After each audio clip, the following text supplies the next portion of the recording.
the largest drug dealer in Morocco's history, neither knew how to read nor flooded Europe with tons of hashish and cocaine. He worked with Pablo Escobar and worked hard, operating as a state within a state. And even to exploit his wealth, Moroccan authorities imprisoned him without evidence. In the late 1950s, in the bustling city of Tangier, a boy named Ahmed Boungoub was born. He grew up in one of the city's poorest neighborhoods, narrow streets, crumbling walls, and the constant hum of the sea in the distance. Life didn't offer him much, yet Ahmed's eyes always carried something different: ambition.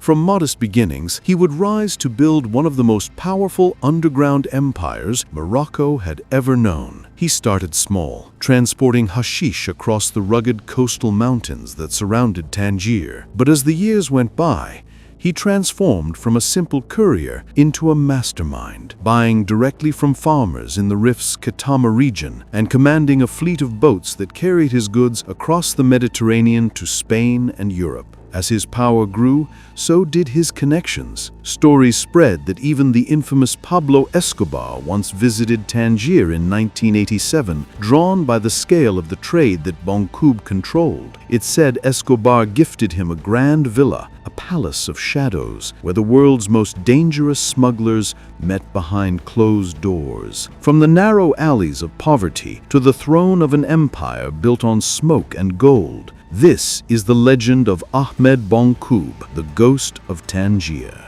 Despite his immense fortune, estimated at around 40 billion Moroccan centimes, Hamidou El Deeb was known to possess a charitable and deeply human side. In later interviews, he claimed that he kept only 20% of the profits from his smuggling operations, while the remaining 80% went to partners and charitable causes, supporting poor families, mosques, and community needs. He was known for opening homes for his struggling workers, paying them and their families regular salaries, and personally overseeing the construction and maintenance of many public facilities in Tangier, roads, mosques, and schools. It's said that he personally funded several major infrastructure projects, including the restoration of traditional riads and government buildings. There are even stories that during his spare time, he personally supervised and financed the full construction of Riyadh Tétouan, paying for everything from his own pocket.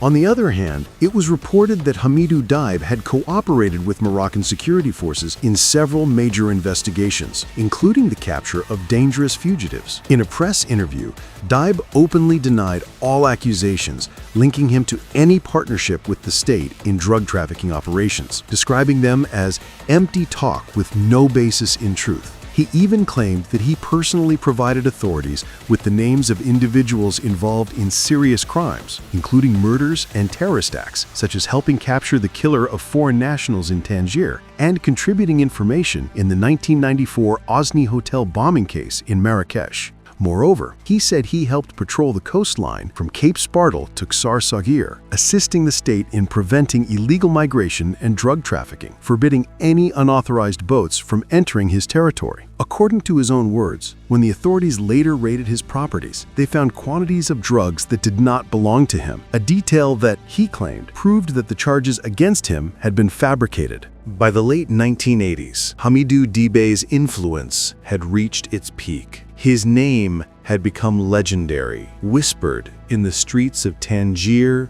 and Tétouan. But soon, word of his immense fortune reached the highest levels of power in Morocco.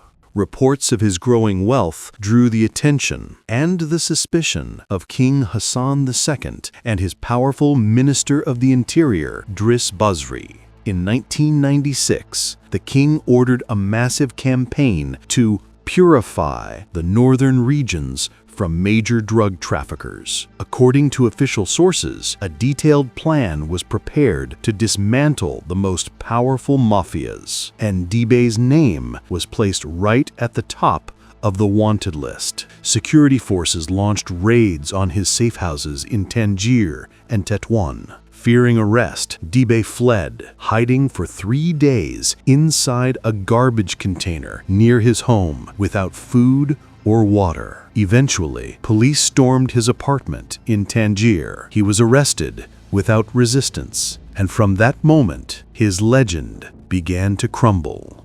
In the end, the verdict was delivered. Hamidou El Deeb was found guilty of international drug trafficking and sentenced to 10 years in prison. The authorities seized nearly all of his properties and financial assets, vast lands in Al Marsa and Malabata, as well as several luxurious apartments. The total value of his confiscated wealth was estimated in the hundreds of millions of dirhams. Yet, even behind bars, Deeb never stopped proclaiming his innocence. He insisted that the authorities had found nothing but assumptions in his homes. No solid evidence, no final ruling proving his possession of drugs. His words still echo through the alleys of Tangier, a man once called both a criminal and a hero, and whose truth remains buried beneath the waves of silence. Hamidou El Deeb spent nearly 7 years and 2 months behind bars. Then, in 2003, a royal pardon was issued, bringing an end to his long and turbulent story in prison. When he walked out, the man the world once knew was gone. The press described him as a completely different man, transformed, quieter, and humbled by time. According to his neighbors, Deeb abandoned his former life of luxury and excess. He withdrew into simplicity, spending his days between his modest home and a small neighborhood mosque. There, he devoted himself to reading the Quran and constant remembrance of God, a life of repentance, solitude, and reflection. The legend of Hamidou El Deeb had faded, leaving behind a man seeking peace after decades of chaos.